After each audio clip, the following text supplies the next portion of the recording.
I hesitated. Part of me wanted to protect her from the ugliness of the situation, but another part of me knew she was right. Tammy's actions had hurt her just as much as they had hurt me, and she deserved to have her voice heard.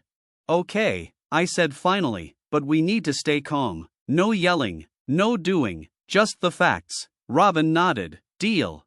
After dinner, Robin and I sat Tammy down in the living room. She looked nervous, her eyes darting between us as if she were waiting for an ambush. What's going on? She asked, her voice wavering.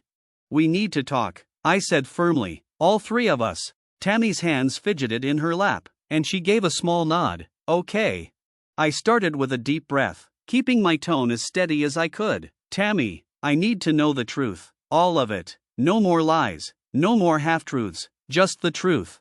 She glanced at Robin, then back at me. I don't know where to start. How about with Steve? I said, my voice sharp. When did this start? How long has he been part of your plans? Tammy flinched at the mention of his name. It wasn't like that, she said quickly. He's not. He wasn't supposed to be permanent. He was just part of the process. Process? Robin snapped, her anger boiling over. You mean the process of hurting our family?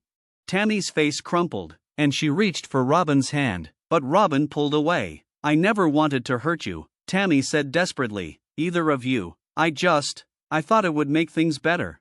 Better? I said, my voice rising. You thought bringing another man into our lives and turning me into some kind of servant would make things better? I know it sounds crazy, Tammy said, tears streaming down her face, but Mistress B convinced me that it would work. She said it would bring us closer, make our marriage stronger. Robin let out a bitter laugh. Stronger? Mom, you tried to hurt Dad. How is that supposed to make anything stronger? Tammy shook her head, sobbing. I didn't know what else to do. I felt so lost, so disconnected, and Mistress B, she promised me that this would fix everything. And you believed her, I said, my tone icy. You let some stranger on the internet convince you to tear our family apart. I was desperate, Tammy whispered. I was stupid and desperate. For a moment, the room was silent except for Tammy's sobs. Then Robin stood up, her expression hard. I can't do this, she said, her voice shaking. I can't listen to this anymore. Robin, wait, Tammy began, but Robin cut her off. No, she said firmly, I'm done listening. You've said enough. She stormed out of the room, leaving Tammy and me alone. Tammy looked at me, her face streaked with tears. Kevin, she said, her voice breaking, please, I'll do anything to fix this. I stood up, staring down at her. You had your chance, Tammy, and you threw it away. Her sobs grew louder as I turned and walked away, leaving her alone in the living room. That night, I sat in my office, staring at the folder of evidence on my desk, but as I looked at the pile of papers, I couldn't help but feel a pang of sadness. This wasn't how I wanted things to end, but Tammy had left me no choice. The marriage I had spent 2 decades building was over, but so was the nightmare Tammy had created, and for the first time in a long time, I felt like I could finally breathe. The next morning dawned with a heavy stillness in the house. Tammy had left for work, and Robin was still in her room, likely trying to process everything from the night before. I couldn't blame her. Even I struggled to wrap my head around the mess our lives had become. I sat at the kitchen table, sipping my coffee and staring out the window. My mind replayed the confrontation with Tammy on an endless loop. Her tears, her apologies, her desperate attempts to justify the unjustifiable. It all felt hollow. The damage was done, but the day wasn't over, and neither was Tammy's charade. Robin came down the stairs a little after 10, her expression guarded. She sat across from me at the table, wrapping her hands around a cup of tea. Did you sleep? I asked gently. She shook her head. Not really. I kept thinking about everything, about her. I nodded, understanding her turmoil. It's a lot to take in. Robin looked up at me, her eyes filled with a mix of anger and sadness. Do you think she even realizes how much she's hurt us? Or is she so caught up in her own world that she doesn't care? I sighed. I don't know, maybe a little of both. Robin's grip tightened on her mug. I want to hate her, Dad, I really do. But I can't stop thinking about the mom I used to know, the one who made pancakes for breakfast every Sunday, the one who stayed up with me when I was sick. What happened to her? Her words hit me like a punch to the gut. I had been asking myself the same question for weeks. I don't have an answer for you, Robin, I said honestly. But I do know that the person she is now isn't the same woman I married, and I don't think she's coming back. Robin nodded slowly, her eyes glistening with unshed tears. So what happens now? We move forward, I said firmly. Jackie is filing the papers today. After that, it's just a matter of time. Robin looked down at her tea, her voice barely above a whisper. Do you think she'll fight it? She might, I admitted, but we're ready for that. By midday, the weight of the situation began to settle more heavily on me. Jackie had sent a confirmation email, everything was filed. Tammy would receive notice within a few days. I had prepared myself for her reaction, knowing full well that she would likely lash out. But what I didn't expect was the call I received that afternoon. I was sitting in my office, going over some paperwork, when my phone buzzed. The caller ID showed a number I didn't recognize, but something told me to answer. Hello? Kevin Butler? A male voice asked. Yes, I replied cautiously. Who's this? It's Steve, the voice said, his tone smug. I think we need to talk. My grip on the phone tightened. What the hell do you want? Relax, Steve said with a chuckle. I just thought you'd want to know what Tammy's been saying about you. I already know everything I need to know. I snapped. So unless you have something useful to add, don't waste my time. Oh, but you don't know everything, Steve said, his voice dripping with mockery. You see, Tammy told me all about your little plans. My heart sank. If Steve was telling the truth, it meant Tammy had somehow discovered my meeting with Jackie. But how? I had been careful and methodical, ensuring she was kept in the dark. What's your point? I asked, keeping my voice steady. My point, Steve said, is that Tammy's not going down without a fight. She's already talking about how to turn this around and make you look like the bad guy. I gritted my teeth. Thanks for the warning, now stay out of my life. Before he could respond, I hung up, my mind racing. If Tammy knew about the divorce, it meant I had to act fast. I couldn't afford to let her gain the upper hand. When Tammy came home that evening, I was ready. I watched her carefully as she walked through the door, searching for any sign that she knew what was coming. She greeted me with a cautious smile, her demeanor subdued. Long day? I asked, keeping my tone casual. She nodded. Yeah, work was exhausting. Anything interesting happen? I pressed.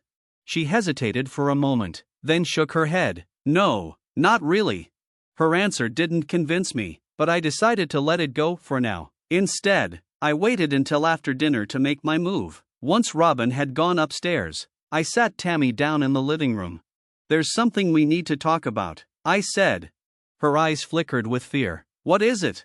I took a deep breath, then pulled out the divorce papers Jackie had prepared. I placed them on the coffee table, letting the weight of the moment sink in. This, I said firmly, is where we're at now. Tammy stared at the papers, her face pale. Divorce? She whispered. You're serious? Dead serious, I said. I've given you every chance to come clean, to take responsibility for your actions, but you've made it clear that you're not interested in fixing this.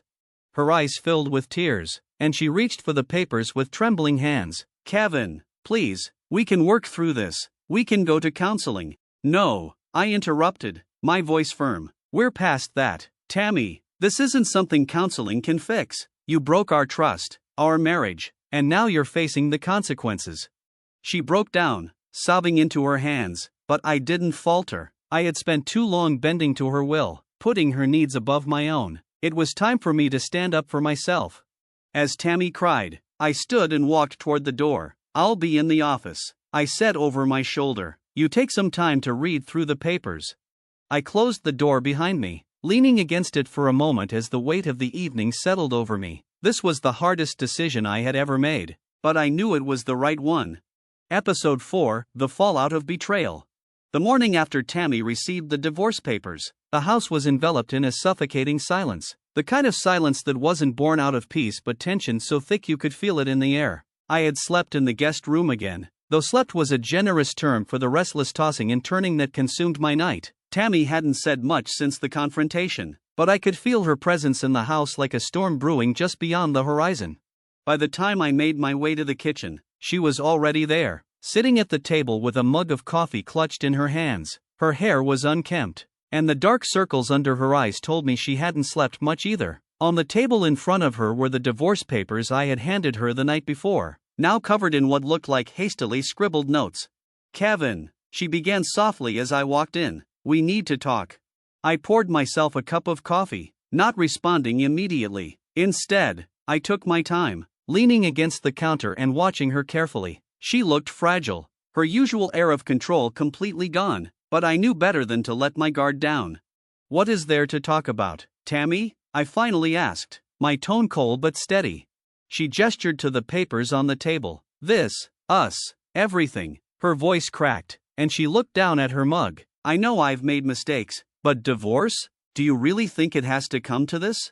Tears welled up in her eyes, but I pressed on. I let out a bitter laugh, setting my coffee down. "This isn't just a mistake, Tammy. This is a betrayal on a level I can't forgive. You didn't just hurt me, you hurted everything we built together." She wiped her eyes with the sleeve of her robe. "I was desperate, Kevin. I didn't know how to fix things, and I let myself get swept up in something I didn't fully understand." "Don't blame desperation," I said sharply. "You knew exactly what you were doing. You made choices, Tammy." Her sobs grew louder, but I felt no pity. For years, I had been the one to smooth things over, to carry the weight of our relationship on my shoulders. Not this time. This time, I was standing my ground. After Tammy retreated upstairs, I called Jackie to update her. She listened patiently as I recounted the morning's exchange, her tone calm and professional.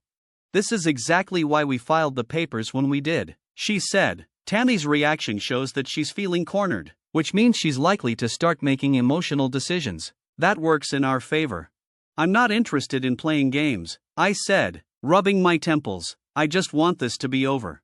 "I understand," Jackie replied, "but we need to be strategic. Based on what you've told me, Tammy's business is going to be a sticking point. She won't give it up without a fight." I sighed. I figured as much. "What's the next step?" Jackie said, "For now, we'll push forward with the asset division once we have a clearer picture of her financials. In the meantime, don't engage with her unless absolutely necessary." "Understood," I said, though the thought of enduring more tension at home made my stomach turn. That afternoon, Robin returned home from a study session with friends. She found me in the living room, going through some old photo albums, something I hadn't done in years. The pictures were a painful reminder of what our family used to be, a stark contrast to the mess it had become. "Dad," Robin said, her voice soft as she sat down beside me, "are you okay?" I closed the album, setting it aside. "I'm fine, sweetheart, just thinking." She looked at me for a moment, her brow furrowed. "Is it about Mom?" "Partly," I admitted. "It's hard not to think about everything that's happened, about how we got here." Robin nodded, her expression sad but resolute. "I've been thinking about it too, and I keep wondering, do you think she really gets it? Like, does she understand how much she's hurt us?" "I don't know," I said honestly. "Tammy's always been good at justifying her actions, at convincing herself she's in the right, but whether she gets it or not doesn't change what she did." Robin sighed, leaning back against the couch. "I just don't understand how she could do this, how she could look at you, at us, and think any of this was okay." "Neither do I said quietly, "but we can't dwell on it, Robin. We have to focus on moving forward." She nodded, though I could see the conflict in her eyes. "Do you think she'll try to fight the divorce?" "She might," I said, "but Jackie and I are ready for that. Whatever she throws at us, we'll handle it." Robin gave me a small, sad smile. "Good for you standing up for yourself." Her words brought a lump to my throat, but I managed to smile back. "Thanks, sweetheart, that means a lot." That evening, Tammy's behavior took an unexpected turn. She emerged from her room dressed for a night out, her makeup carefully applied and her expression determined. "Where are you going?" I asked as she grabbed her coat. "Out," she said shortly, not meeting my eyes. "For what?" I pressed. She hesitated, her hand on the doorknob. "I need to clear my head, don't wait up." Without another word, she left, the door slamming shut behind her. I stared after her, a sense of unease settling in my chest. Something about her demeanor felt off, like she was preparing to make a move. But what? Around midnight, my phone buzzed with a text message. It was from an unknown number, but the words made my blood run cold. "You think you can just walk away? Tammy deserves better, and you'll regret this."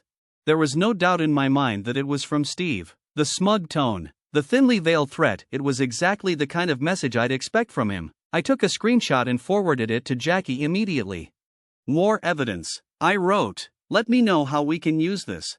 Her reply came within minutes. Got it. We'll discuss it first thing tomorrow. Stay calm and don't respond. I set my phone down, my jaw clenched. Tammy and her accomplices had underestimated me for too long. That ended now.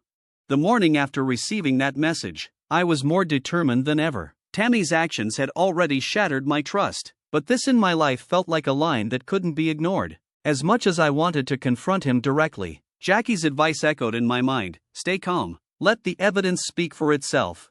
As I sipped my coffee, Robin walked into the kitchen, still in her pajamas. She looked at me with a mixture of concern and curiosity. Morning, she said, grabbing a mug. You look tense. I sighed, rubbing my temples. I received a message last night. I think Steve. Her eyes widened. What? What did he say? I pulled out my phone and showed her the screenshot. She read the message, her expression darkening. Unbelievable, she muttered. Who does he think he is? That's exactly the problem, I said. He thinks he can make me nervous, but he's wrong. Robin sat down across from me, her brow furrowed. What are you going to do? Nothing yet, I said. I forwarded it to Jackie. She'll handle it. Robin nodded, though I could see the frustration in her eyes. I hate that he's even involved in this. Mom's mess is bad enough, but now this guy thinks he has a say in our lives? I know, I said, but this isn't just about him. It's about taking control of the situation and making sure we come out of this intact. Robin gave me a small, supportive smile. You're doing the right thing, Dad. Don't let him get to you. Her words were comforting, but they couldn't erase the tension I felt. Steve's presence was like a shadow hanging over everything, a constant reminder of how far Tammy's betrayal had gone. Later that morning, Jackie called me to discuss the latest developments. I've forwarded the message to the court as additional evidence, she said. This will only strengthen our case. The fact that Tammy allowed someone like Steve into your life speaks volumes about her judgment or lack thereof. What's our next move? I asked. For now, we keep building the case, Jackie said. We've subpoenaed Tammy's financial records to get a clearer picture of her assets, especially her business. Once we have those, we can push for a settlement. And if she doesn't cooperate? I asked. Jackie's tone hardened. Then we take it to court. With the evidence we have, she doesn't stand a chance. I felt a surge of gratitude for Jackie's competence and confidence. For the first time in weeks, I felt like I had a fighting chance. That evening, Tammy returned home late, her face pale and her demeanor subdued. She avoided looking at me as she hung up her coat and made her way to the kitchen. I followed her, determined to address the elephant in the room. Where were you? I asked, my tone neutral. Out, she said shortly, opening the fridge. Out where? I pressed. She hesitated, then sighed. I went to see Steve. My stomach churned at her admission, but I kept my expression blank. Why? I needed to talk to him, she said, her voice defensive, to explain that it's over. I raised an eyebrow. Over? Since when? Since I realized how much I've hurt you, she said, finally meeting my gaze. I told him I can't do this anymore, that I'm done. Her words sounded sincere, but I wasn't ready to believe her. And what did he say? She looked away, her voice barely above a whisper. He wasn't happy. Clearly, I said, thinking of the message. Tammy, do you even realize what kind of person you brought into our lives? This isn't just some misunderstanding. Steve is dangerous. I know, she said, her voice trembling. That's why I ended it. I don't want him in our lives anymore. I let out a bitter laugh. Our lives? Tammy, you've already let him in. You can't just erase what you've done. Her shoulders slumped, and for the first time, she looked genuinely defeated. I'm trying, Kevin. I'm trying to make things right. It's too late for that, I said firmly. This isn't something you can fix with apologies. The next day, I received a call from Jackie. She had reviewed Tammy's financial records and uncovered some surprising information. Kevin, she said, her tone serious. It looks like Tammy's business isn't as stable as she's been letting on. There are significant debts, and she's been using joint accounts to cover them. I felt a wave of anger wash over me. She's been using our money to prop up her business? Exactly, Jackie said. This gives us even more leverage. If we can prove financial mismanagement, the court will be less likely to award her favorable terms in the settlement.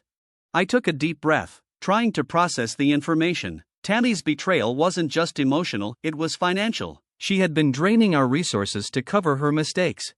We'll include it in the divorce proceedings, Jackie said. It strengthens your case and shows the court that you've been financially responsible while Tammy has not. Good, I said. Let's use it. That evening, I confronted Tammy about the financial situation. She was sitting in the living room, scrolling through her phone, when I walked in with the documents Jackie had sent me. Care to explain this? I asked, holding up the papers. Tammy looked up, her eyes widening as she saw the documents. What is that? Your financial records, I said. Jackie pulled them. Care to explain why you've been using joint accounts to cover your business debts? Her face turned pale, and she stammered. I was going to pay it back. I just needed a little time. Time? I said, my voice rising. You've been lying to me for years, Tammy. You drained our accounts to save your business, and you didn't think to tell me? I didn't want to worry you, she said weakly. Worry me? I snapped. You didn't want to give me the chance to say no. That's the truth, isn't it? She didn't respond, her silence confirming what I already knew. I shook my head, the anger boiling over. This isn't just about us anymore, I said. You've put our entire future at risk. And for what? So you could keep up appearances?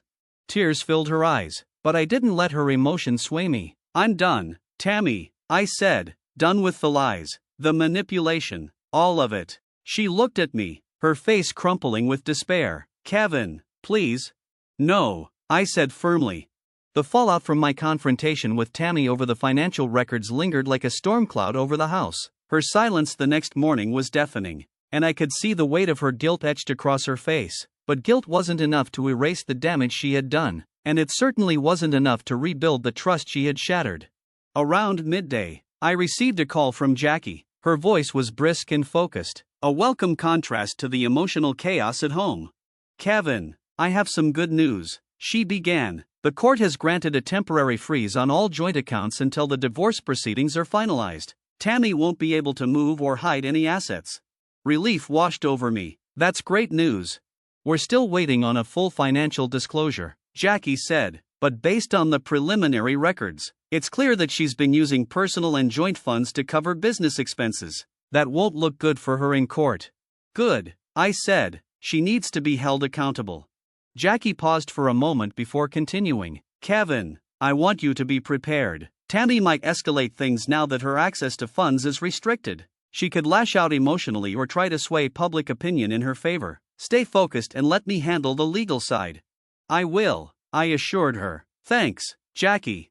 After hanging up, I sat in my office for a while, staring at the stack of documents on my desk. Jackie was right, Tammy was cornered, and I needed to be ready for whatever came next. Later that afternoon, Robin came home from work, her expression guarded. She set her bag down and sat across from me at the kitchen table. Mom texted me, she said, her voice flat. What did she say? I asked. Robin unlocked her phone and handed it to me. The message from Tammy was long and emotional, filled with pleas for forgiveness and promises to make things right. I said, handing the phone back, you don't have to respond if you don't want to. Robin sighed, running a hand through her hair. I don't even know what I'd say to her. Part of me wants to scream at her for everything she's done, but another part of me just feels sad. I reached across the table and took her hand. It's okay to feel both, Robin. She's still your mom, and it's natural to feel conflicted, but you don't have to make any decisions right now. Take your time. She nodded, though I could see the turmoil in her eyes. Do you think she really means it? All the stuff about wanting to fix things? I admitted, even if she does, it doesn't change what she's done. Forgiveness doesn't mean things go back to the way they were. As the evening wore on, the tension in the house grew thicker. Tammy had been in her room for most of the day, but when she finally emerged, her expression was a mixture of determination and desperation. Kevin, she said, standing in the doorway of my office. I looked up from my desk, keeping my expression neutral. What is it? She stepped inside, wringing her hands nervously. I've been thinking a lot about everything, about us, about Robin, about where we went wrong. Where you went wrong, I corrected. Don't try to shift the blame. Tammy, this is on you. She flinched at my words but didn't argue. I know, she said softly, and I know I can't undo what I've done, but I want to try to make amends. I leaned back in my chair, crossing my arms. And how exactly do you plan to do that? She sank into the chair across from me. Kevin, please, I'll sell the business if I have to. I'll do whatever it takes to prove to you that I'm serious. I shook my head, my voice firm. It's too late, Tammy, the papers are filed. This is happening. For a moment, she looked like she was going to argue, but then she nodded, wiping her eyes. I don't know how to move on from this. That's not my problem, I said bluntly. That night, I received another message from Steve. This one was even more brazen than the last. You think you've won, but you haven't seen the last of me. Tammy might have given up, but I won't. I forwarded the message to Jackie immediately, my anger simmering beneath the surface. Steve was clearly trying to provoke me, but I refused to give him the satisfaction of a response. The next morning, Jackie called me with an update. She said, "They show a clear pattern of harassment and reinforce your position. If this goes to court, it'll only strengthen your case." Thanks, Jackie, I said. What about Tammy? She's cooperating. For now, Jackie replied, but don't let your guard down. People tend to get desperate when they feel cornered. I nodded, taking her words to heart. The battle wasn't over yet, but I was ready for whatever came next. The day of the divorce hearing came faster than I expected. As I walked into the courtroom, Jackie by my side, I felt a mixture of relief and apprehension. Tammy sat across the room, her lawyer whispering to her. She looked exhausted, her confident facade completely gone. The proceedings were tense but straightforward. Jackie presented the evidence we had gathered, Tammy's financial mismanagement, her betrayal, and the harassment I had endured from Steve. Each piece of evidence painted a clear picture of Tammy's actions and their consequences. Tammy's lawyer tried to argue that her business should be exempt from the settlement, claiming it was her sole property, but Jackie countered with proof of joint funds being used to cover her debts, which ultimately swayed the judge's decision. In the end, the ruling was in my favor. The assets were divided, with me receiving half the value of Tammy's business. She was also ordered to repay a portion of the money she had taken from our joint accounts. The financial consequences were severe, but they were nothing compared to the personal ones. As the judge finalized the divorce, Tammy turned to me, her eyes filled with tears. Kevin, she whispered, her voice breaking, I'm sorry. I nodded but didn't respond. Her apology, while sincere, came far too late. The damage was done, and there was no going back. For Steve had violated the order by attempting to contact me through a mutual acquaintance. He was arrested and charged with harassment, a development that felt like a small victory in the larger battle I had been fighting. Episode 5, A New Dawn, Freedom Reclaimed. The year since I filed for divorce had been a journey of rebuilding not just my life, but myself. The scars of Tammy's betrayal lingered, but each day brought a little more clarity, a little more peace. I had moved into a new house, a smaller but cozy place closer to Robin's college. The emptiness I once felt in the home I'd shared with Tammy was replaced with a sense of relief. That morning, as I sat on the porch sipping my coffee, Robin joined me. She had stayed over the night before, something she had done often since the divorce. Our bond had grown stronger in the aftermath of everything we had been through. She pulled a blanket around her shoulders and sat next to me, her expression thoughtful. Morning, Dad, she said, giving me a small smile. Morning, sweetheart, I replied. You're up early. She shrugged. Couldn't sleep. I knew exactly what she meant. It's been a lot to process, I said, but we're getting through it. Robin nodded, looking out at the yard. Do you ever wonder if things could have been different? If Mom had just, I don't know, realized what she was doing before it got so bad? I took a deep breath, considering her question. I used to, I admitted, but I realized that wondering about what could have been doesn't change what is. I can't change the past, but I can learn from it. Robin leaned her head on my shoulder, and for a moment, we sat in comfortable silence. After Robin left to meet a friend for lunch, I found myself reflecting on how far I'd come. The legal battle with Tammy had been brutal, but in the end, the court had ruled in my favor. The evidence Jackie and I had gathered had been irrefutable, painting a clear picture of Tammy's betrayal and financial mismanagement. The settlement had awarded me a significant share of our joint assets, as well as full control of the retirement funds we had built together. Tammy, on the other hand, had been forced to sell her business to cover her debts. I hadn't heard much from her since the settlement was finalized. The last time we spoke, she had tried to apologize again, but her words felt hollow. There was no going back, not for me, and certainly not for Robin. That afternoon, as I sorted through some old boxes in the garage, I came across a photo album I hadn't seen in years. Flipping through the pages, I was struck by the memories captured in those images. There were photos of family vacations, birthday parties, and quiet moments at home, snapshots of a life that felt like it belonged to someone else. One photo in particular caught my eye. It was from Robin's 5th birthday party. Tammy and I were sitting together, smiling as we helped Robin cut her cake. At that moment, we looked like the perfect family, but now, I couldn't help but wonder how much of it had been real. I closed the album, setting it aside. The past was a part of me, but it didn't define me. I had a future to look forward to, and I wasn't going to let old wounds hold me back. Later that evening, Robin returned home with a surprise. I picked up something for dinner, she said, holding up a bag from my favorite Thai restaurant. Figured we could have a night in. I smiled, grateful for her thoughtfulness. Sounds perfect.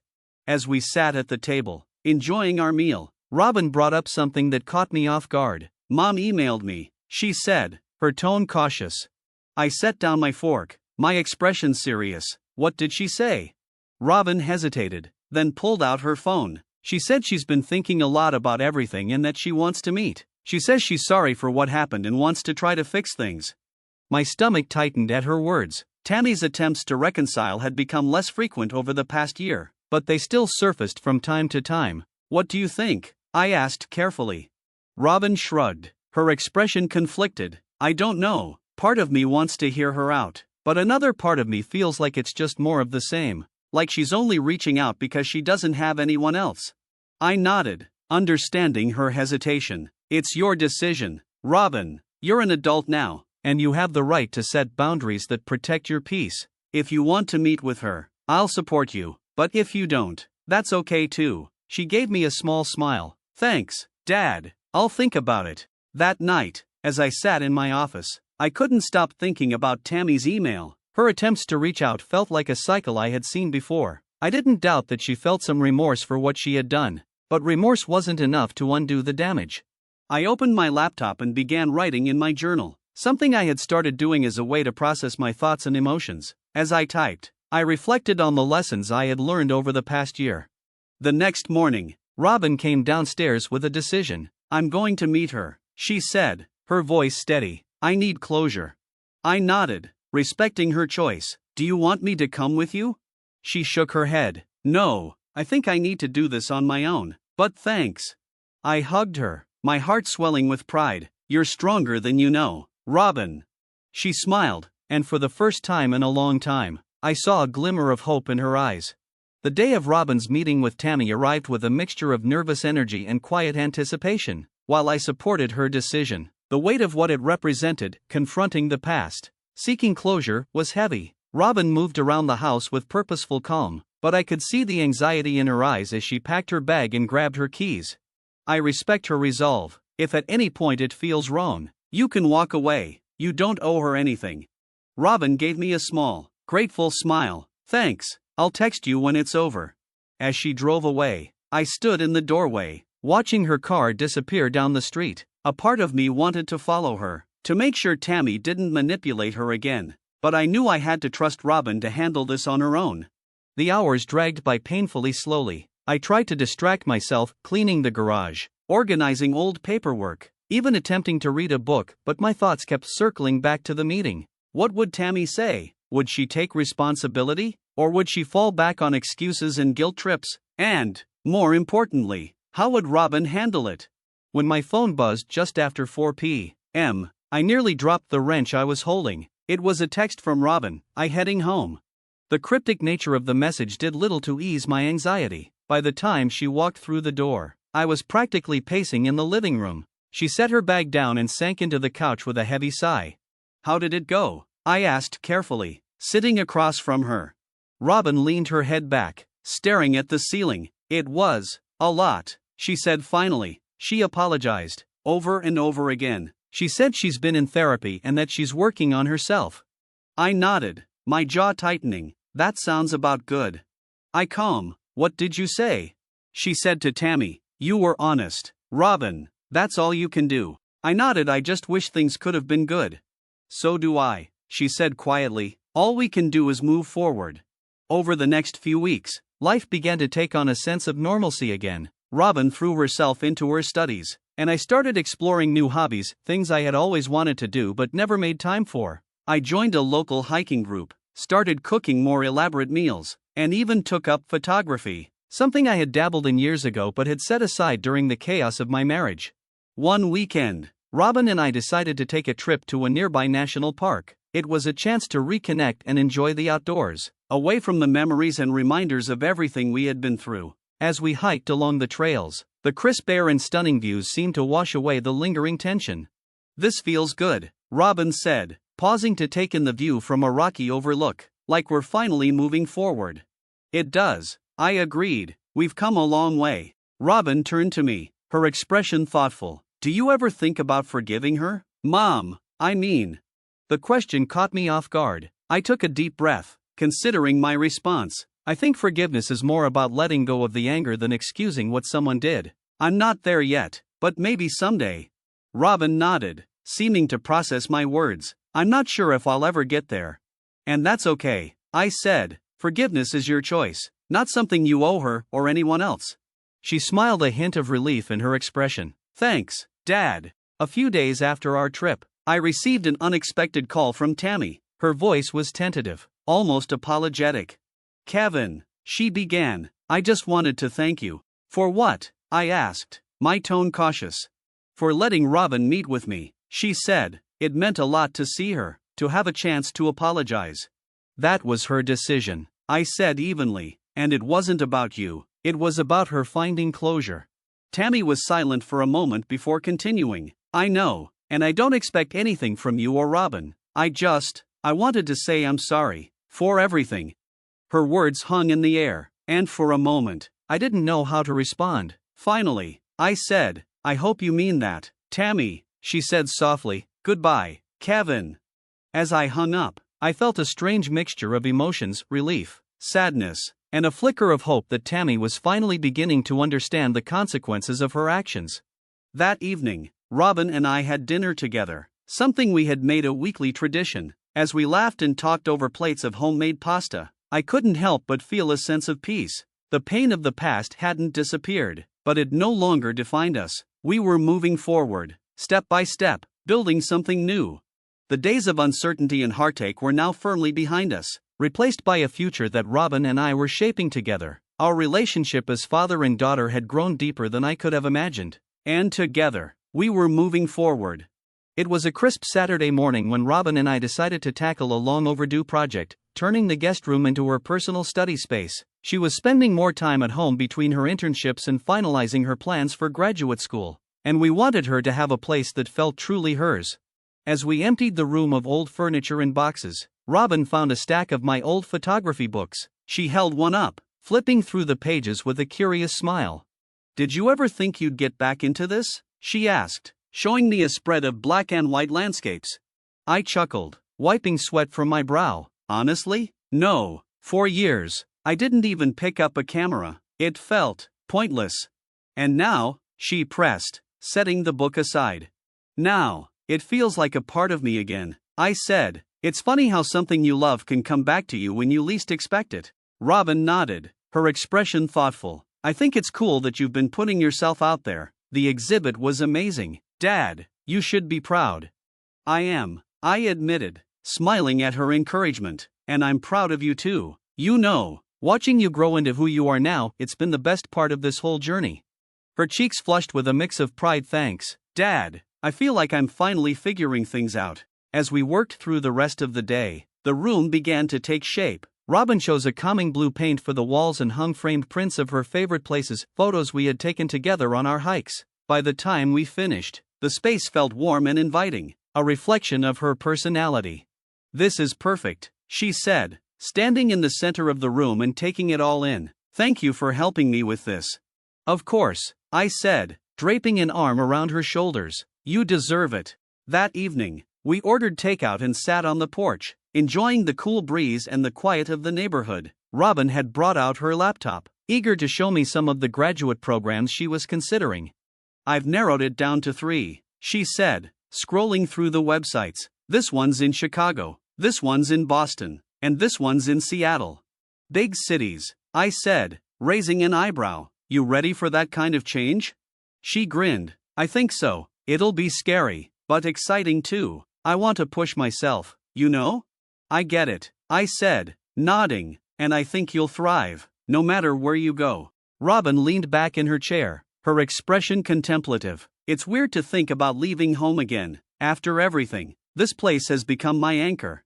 "It'll always be here for you," I said, "no matter where you go. You'll always have a home to come back to." She smiled, a flicker of gratitude in her eyes. "Thanks, Dad, that means a lot." The weeks that followed were filled with preparations. Robin dove headfirst into her applications, her determination inspiring to watch. I, in turn, continued to explore my own passions. The success of my photography exhibit had sparked a newfound confidence, and I began taking on small projects for local businesses and publications. It wasn't about the money, it was about rediscovering my sense of purpose.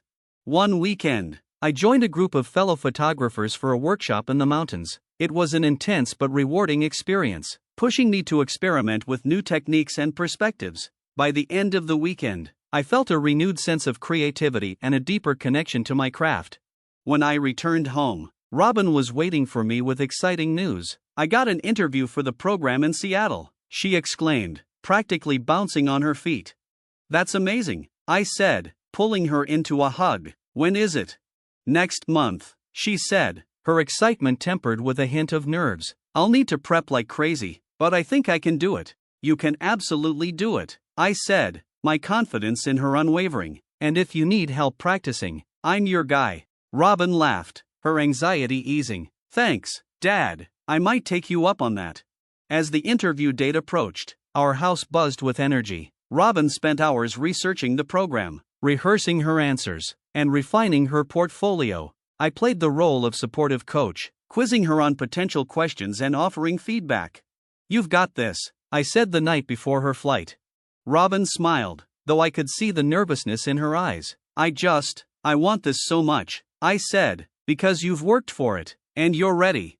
The next morning, I drove her to the airport, giving her one last pep talk before she headed inside. Watching her walk away, suitcase in hand, I felt a mix of pride and melancholy. She was taking the next step in her journey, and while I would miss her, I knew this was exactly where she needed to be. The days following her interview were filled with anticipation. Robin called me as soon as it was over, her voice buzzing with excitement. "I think it went well," she said. "The faculty were so nice, and the campus is beautiful. I can really see myself there." "I'm so proud of you," I said. "No matter what happens, you've already accomplished so much." Robin's voice softened. "Thanks, Dad. I couldn't have done any of this without you." 2 weeks later, the email arrived. Robin burst into the house, clutching her phone and grinning from ear to ear. "I got in," she shouted, practically tackling me in a hug. "That's incredible," I said, laughing as I hugged her back. "I knew you could do it." We celebrated that night with a home-cooked meal, reminiscing about how far we had come and dreaming about what lay ahead. Robin's excitement was contagious, and for the first time in a long time, I felt an unshakable sense of optimism about the future. As the months passed and Robin prepared for her move to Seattle, I found myself reflecting on the journey that had brought us here. We had built something new, something stronger, a bond forged through resilience and love. On the day of her departure, I stood in the driveway, watching as she loaded her car. She turned to me with a smile that was equal parts excitement and emotion. I pulled her into a tight hug, my heart swelling with pride. "You're going to do amazing things, Robin." "I know it." Robin was ready to take on the world, and I was ready to embrace the next chapter of my own journey. Life wasn't perfect, but it was ours, and that, I realized, was more than enough. What do you think of Kevin and Robin's journey? Do you feel inspired by their resilience and growth? Let us know in the comments. Thank you for watching the video. Don't forget to like and subscribe for more stories of strength and new beginnings. Hope to see you soon.